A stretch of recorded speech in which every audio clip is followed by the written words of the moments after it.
फिर आपको बार्गेन करना पड़ेगा और बार्गेन तभी करते हैं जब आप एक से ज़्यादा लोग हैं। अभी देखो मेरे पीछे से आवाज़ मार के पूछ रही है मेरे से कि how much do you want. तो अगर आप उसे बताओगे दैट यू वांट 2 और 3 तब जाके वो आपको डिस्काउंट देगी, ऐसे डिस्काउंट नहीं देते। 17 प्रो मैक्स से बाहर निकाला है उसने और ऐसे देखा मेरी तरफ डाउनग्रेडिंग तरीके से कि भाई तू क्या अपना 16 लेके देखा रहा है। एक तो इनकी स्किन नहीं समझ में आती, इतनी ज़्यादा ग्लो करती है, मतलब पता नहीं किस लेवल का स्किन केयर रूटीन है इनका, मतलब कौन सा नया सिनामाइड ह्यूलोरॉनिक या कौन सा विटामिन सी लगा रहे हैं भाई ये फेस के ऊपर, जो इनकी स्किन इतनी ग्लो करती है जितनी धूप हो जाए बिल्कुल ऐसे ग्लो करेगी। रुक गए यार, अच्छी बात है, वेरी स्वीट। ना रुका भाई, देख लो।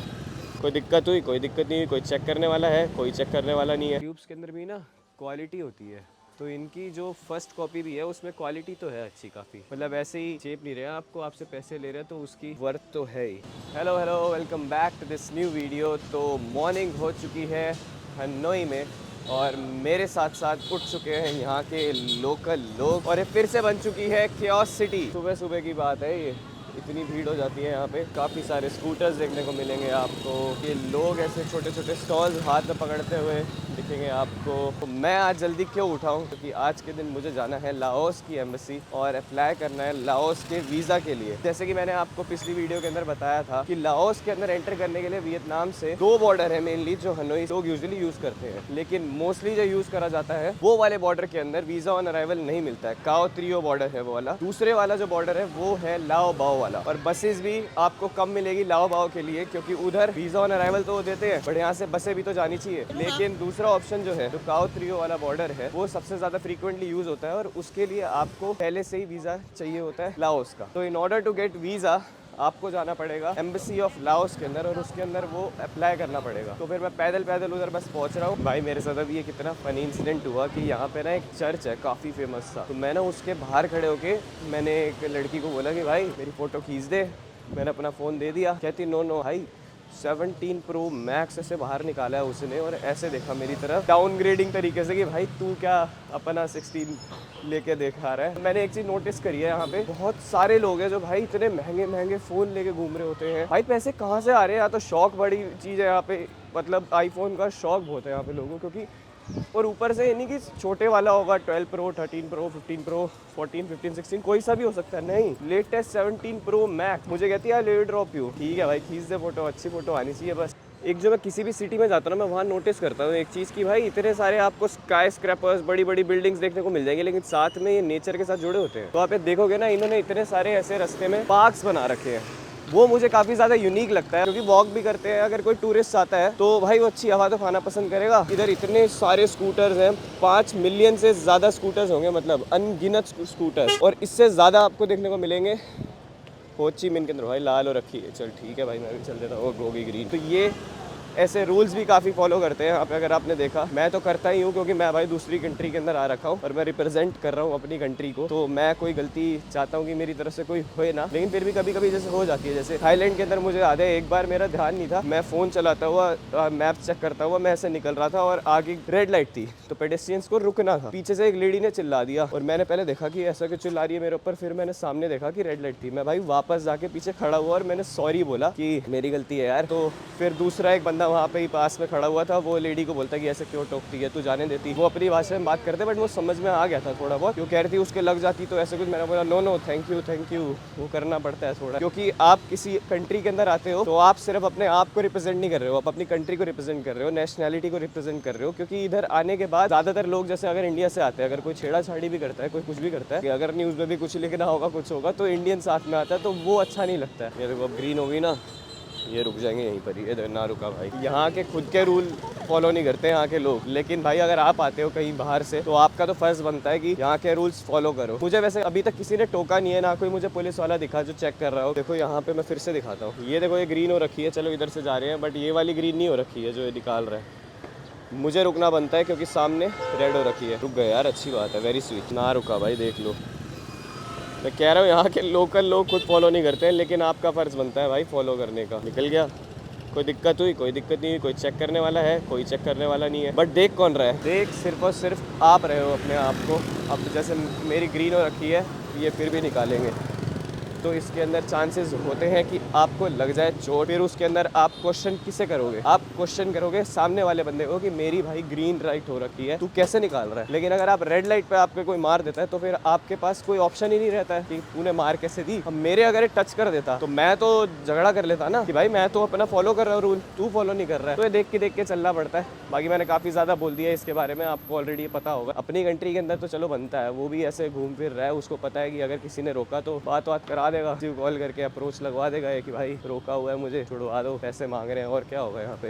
ये देखो भैया को सुबह सुबह नींद आ रही है, इन्हें बैठे बैठे सो रहे हैं। देखो बड़ा मेनली यहाँ पे मैं जो लोग दिखाऊंगा ना आपको, सुबह सुबह आप जब देखोगे भाई इतने अच्छे तरीके से तैयार होके निकलते हैं ना, स्पेशली लड़कियों की बात करूँगा मैं। भाई एक तो इनकी स्किन नहीं समझ में आती, इतनी ज़्यादा ग्लो करती है, मतलब पता नहीं किस लेवल का स्किन केयर रूटीन है इनका, मतलब कौन सा नायासिनामाइड, ह्यूलुरोनिक या कौन सा विटामिन सी लगा रहे हैं भाई ये फेस के ऊपर, जो इनकी स्किन इतनी ग्लो करती है, जितनी धूप हो जाए ऐसे ग्लो करेगी। मतलब एक होता है जब कोई फ्लैश मारता है किसी के ऊपर तो या तो आपको फेस को स्मूथ सा कर देती है, स्मूथ टेक्सचर दे देती है, या तो वो फ्लैश बैक मारती है। भाई इनके में फ्लैश बैक आता है, लाइट मारोगे इनके फेस के ऊपर वो चमक के वापस आएगी, इतनी अच्छी ग्लास स्किन। मैंने एक से पूछा था, मैंने बोला भाई क्या लगाते हो तुम ऐसे? लड़के से पूछा, लड़का कहता no we I only use face wash. लड़की से मैंने पूछा नहीं क्योंकि वो अच्छा नहीं लगता है। ये रही एम्बेसी और मैं एम्बेसी पहुंच गया हूँ। अंदर जाके देखते हैं कि क्या प्रोसीजर है, क्या डॉक्यूमेंटेशन मांगते हैं मेरे से, कितने पैसे लगते हैं, क्या कुछ लगता है, क्या क्वेश्चंस पूछते हैं, A to Z मैं आपको सब कुछ बताऊंगा। तो वीज़ा के लिए अप्लाई कर दिया गया है गाइज, और मेरे से ज़्यादा कुछ क्वेश्चंस अभी पूछे नहीं है, सिर्फ और सिर्फ एक फॉर्म भरवाया है कि आप लाओस में कहाँ पर रुकोगे, कितने दिन के लिए रुकोगे, फिर आपका आगे का क्या प्लान है, और पासपोर्ट मेरे से जमा करा लिया गया है। और मुझे अब बोला है कि आप यहाँ पे आओ 3:30 बजे और तभी आपको वीज़ा की फ़ीस पे करनी पड़ेगी, विच इज़ $40 और आप वियतनामीज डोंग के अंदर भी पे कर सकते हो, जो कि बनता है 11,20,000 कुछ। और दूसरी चीज़ जो आपको जो दिमाग में रखनी है इधर आने के लिए, वीज़ा जब आप अप्लाई करोगे, इसकी टाइमिंग्स 8:30 बजे से 11:30 होती है सुबह, और 1:30 बजे से 4:30 होती है दोपहर की। लेकिन अगर आप सुबह के 8:30 बजे आओ, 9:30 बजे आओ या 11:30 बजे तक आ जाओ, तब आपको वीज़ा मिलेगा 3:30 बजे तक सेम डे। लेकिन अगर आप 1:30 बजे के बाद आते हो तब आपको वीज़ा अगले दिन मिलता है, और आपको जो पैसे पे करने होंगे वो बाद में पे करने होंगे। जैसे कि मुझे अब बोला है कि 3:30 बजे आई हो, तू फॉर्म मुझसे ले लिया है, पासपोर्ट में से ले लिया है, तो अब मैं सोच रहा हूँ कि 3:30 बजे आऊँगा, यहीं पर ही पैसे दूंगा, और फिर अगर मुझे मिल जाता है तो मैं यहीं से ही मेन बस स्टॉप जहाँ से बसेस चलती है सीधा वीज़ा मिल जाने के बाद, वो यहाँ से कुछ 10 किलोमीटर दूर है, जो कि सीधा आपको वियंतियन कैपिटल ऑफ लाओस ले जाएगी, यहाँ की कैपिटल से। नहीं तो दूसरी जो जगह है वो लुआम प्रबांग जो पड़ती है लाओस के अंदर, वहाँ पे पहुँचा देगी, लेकिन वो थोड़ा और दूर है। और दोनों के प्राइसेस भी वेरी करते हैं, क्योंकि ज़्यादातर जो लोगों को मैंने देखा है वो पहले जाते हैं कैपिटल के अंदर। तो आज का दिन थोड़ा क्रेजी तो होने वाला है। एक बात और, अगर आप काओ त्रियो बॉर्डर से जाना चाहते हो मेरी तरह, तो वीज़ा ऑन अराइवल तो मैंने आपको बताया कि वहाँ पे नहीं मिलता है। दूसरा होता है ई वीज़ा। अगर आप सोच रहे हो कि आप ई वीज़ा लेके वहाँ पे चले जाओगे, तो ई वीज़ा भी वहाँ पे वो नहीं एक्सेप्ट करते हैं। ई वीज़ा भी एक्सेप्ट करने के लिए कुछ गिने चुने बॉर्डर्स होते हैं, और उसके लिए आपको लाओस एम्बेसी की जो ऑफिशियल साइट है ऑनलाइन जाके वो चेक करनी पड़ेगी, क्योंकि कभी कुछ कोई बॉर्डर्स एक्सेप्ट करते हैं, कभी कुछ बॉर्डर्स एक्सेप्ट नहीं करते हैं। तो फिर वो आपको जब आप प्लान करोगे अपनी आइटनरी के हिसाब से, तब आपको चेक करना पड़ेगा। और ये आपके पासपोर्ट के ऊपर जो वीज़ा लगा हुआ आता है वही एक्सेप्ट करते हैं। तो ई वीज़ा आपको, अगर आप सोच रहे हो कि आप फ़ोन में ले जाके ईजिली आप चले जाओगे, तो वो एक्सेप्ट नहीं करते हैं, वो आपका एंट्री डिनाई कर देंगे। वियतनाम की बड़ी सिटीज़ की बात करी जाती है, जो कि हो ची मिन और हनोई है। तो सबसे पहले चीज़ जो दिमाग के अंदर आपके आनी चाहिए वो है फूड। इनकी जो क्वालिटी ऑफ फूड और जो एक्सेप्शनल फ्लेवर्स होते हैं इनके खाने के अंदर, वो नेक्स्ट लेवल है। और यही सब देखने के लिए एक अवार्ड्स होते हैं, मिशेलिन स्टार अवार्ड्स, जो कि फूड क्रिटिक्स जो होते हैं वो यहाँ पे आते हैं, खाना ट्राई करते हैं, और फिर देखते हैं कि कैसे प्रेजेंट कर रखा है, कैसी क्वालिटी है, कैसे बनाने का तरीका है। ये सब देखने के बाद वो उसको स्टार देते हैं। बेसिकली 1 स्टार हो गए, 2 स्टार हो गए, मैक्सिमम 3 स्टार होते हैं। अगर 3 है तो तुम्हारी नेक्स्ट लेवल क्यूजीन और ये सब है। जब आप हनोई के अंदर आओगे या वियतनाम के हो ची मिन के अंदर आओगे, तो आपको यहाँ पे काफ़ी सारे, मतलब मैं बोल रहा हूँ जब काफ़ी सारे, काफ़ी सारे मिशेलिन स्टार रेस्टोरेंट्स देखने को मिलेंगे, और फिर आप किसी में भी जाके यहाँ का क्यूजीन ट्राई कर सकते हो। तो मैं अभी एक मिशेलिन स्टार रेस्टोरेंट के अंदर जा रहा हूँ, और वो इतना ज़्यादा फेमस होते हैं और इतने लोग पागल होते हैं। मैंने इतने सारे लोग देखे सिर्फ और सिर्फ खाने के लिए आते हैं, और सुबह से लेकर शाम तक बस अलग अलग टाइप की डेलिकेसीज ट्राई कर रहे होते हैं। तो वैसे से ही एक में मैं जा रहा हूँ और जाके वहाँ पे देखता हूँ कि क्या है कुछ खाने का, कुछ अच्छा सा मिशेलिन स्टार रेस्टोरेंट ट्राई करते हैं, और देखते हैं भाई कि वियतनामीज क्यूजीन का फ्लेवर कैसा है।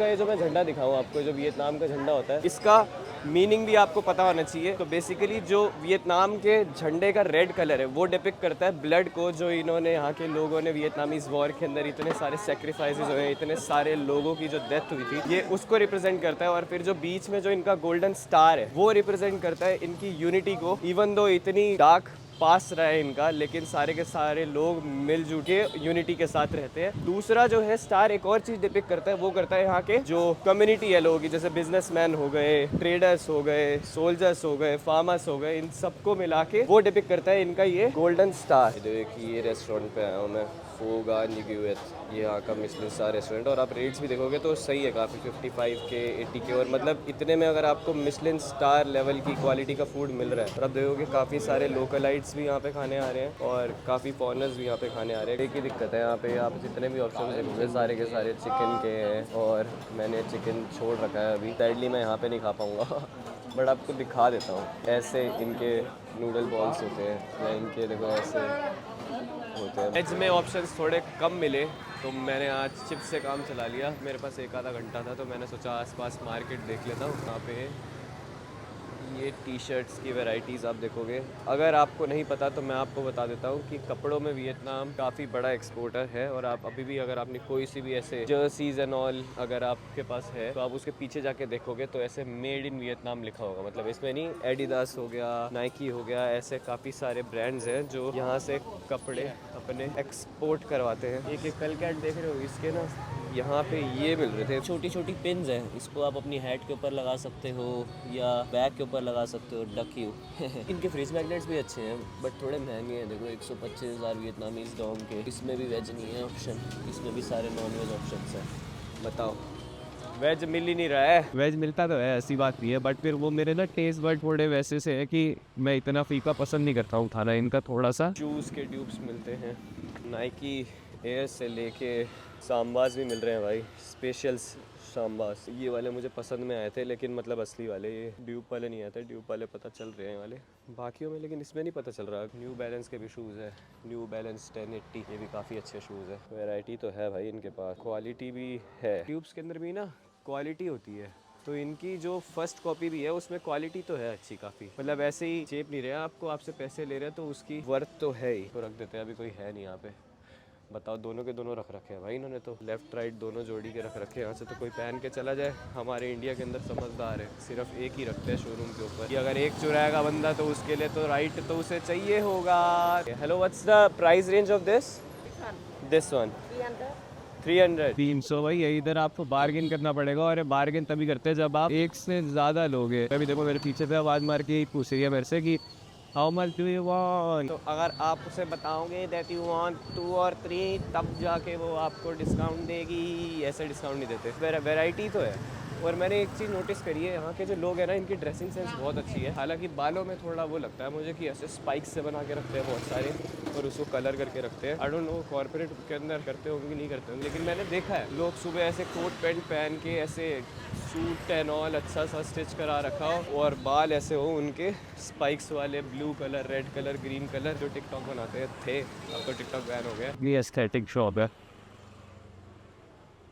वाह कॉफ़ी शॉप है। कॉफ़ी के मामले में तो मैं कह रहा हूँ, मैंने कोई ऐसी कंट्री नहीं देखी होगी जो इतना ज़्यादा वो उनके कल्चर के अंदर कॉफ़ी हो। सुबह शाम कॉफ़ी हो, और 10 टाइप की कॉफ़ी मिल जाएगी आपको। Egg coffee, salt coffee, black coffee, bourbon coffee, पर सस्ती इतनी है 25,000, 30,000, 32,000, $1 से ऊपर की मिल जाएगी आपको, लेकिन 2 से ऊपर नहीं जाएगी। I am pretty sure. Silk बहुत पसंद है आपको, सिल्क के अंदर काफ़ी वैरायटीज़ मिल जाएंगी, शॉल से लेके कपड़ों तक। लेकिन भैया आपको बार्गेन करना पड़ेगा, क्योंकि हर जगह पे आपको जो रेट बताएंगे ना, उसका जो आइडियल रेट है उससे 3 टाइम्स ज़्यादा बताएंगे। तो आप बार्गेन भी जब करोगे तो उसको थोड़े अच्छे से नीचे गिरना, 50% नीचे ले आना, फिर वो धीरे धीरे करके ऊपर कर देना। पहला जो रेट आपके मुंह से आना चाहिए फटाक से, वो 50% ऑफ वाला आना चाहिए। 200 बोले नहीं 80 देंगे, फिर वो करके आएगी ठीक है चलो 100 दे दो। और मैंने एक और चीज़ ट्रिक आजमाई है, अगर ऐसे नहीं मान रहे होते ना, 4-5 चीज़ें ले लो आप। 4-5 चीज़ें लेने के बाद ना फिर बोलो आप दे दे डिस्काउंट ज़्यादा लिया है, फिर वो बोलेगी नहीं सिर्फ 20,000 वियतनामीज डोंग है, बोलेगा जो भी है, और फिर ना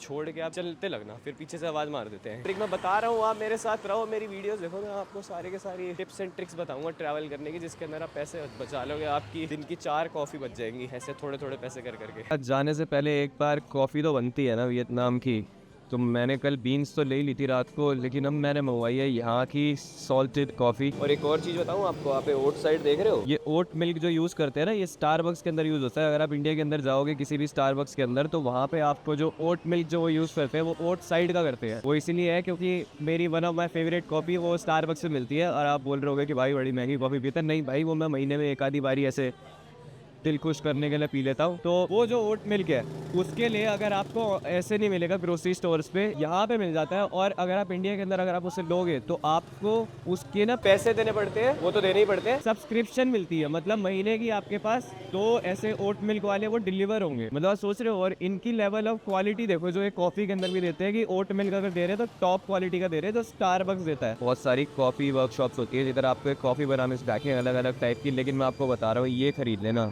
ये जो है ना, जिस दिन आप ये सीख जाओगे, बस मेन वो है चीज़ ये जो लेके चलेगी पीछे, ये सब बन जाएगा। ये इनका वो जो नापने वाला वो जो होता है ना, मेन उस चीज़ का कमाल है, बाकी कुछ भी नहीं है। 20 ml 30 ml वो सब कुछ आप जो नॉर्मल उससे अगर नापोगे ना, वो थोड़ा ऊपर नीचे होगा। लेकिन अगर आपको एग्जैक्ट टेस्ट वही वाला चाहिए, इनका ये वाला यंत्र ले लेना, आपका काम हो जाएगा। मैं बता रहा हूँ, मैं धीरे धीरे करके चीज़ें नोटिस करता रहता हूँ। ये हर जगह पे आपको यही मिलेगा जिस पे बनाते हैं। वो इसलिए है क्योंकि ओवरऑल ये वाले यूज़ होता है। देखो ये रही मेरी कॉफ़ी, और अब इतनी टेस्टी रोड साइड आपको मिल जाएगी। और इसके देखो 25,000 वियतनामीज डॉलर देने पड़ेंगे। कितने हो गए? $1 से भी कम। मैंने सोचा वियतनाम की लास्ट कॉफ़ी आपके साथ ही क्यों ना पिए जाए।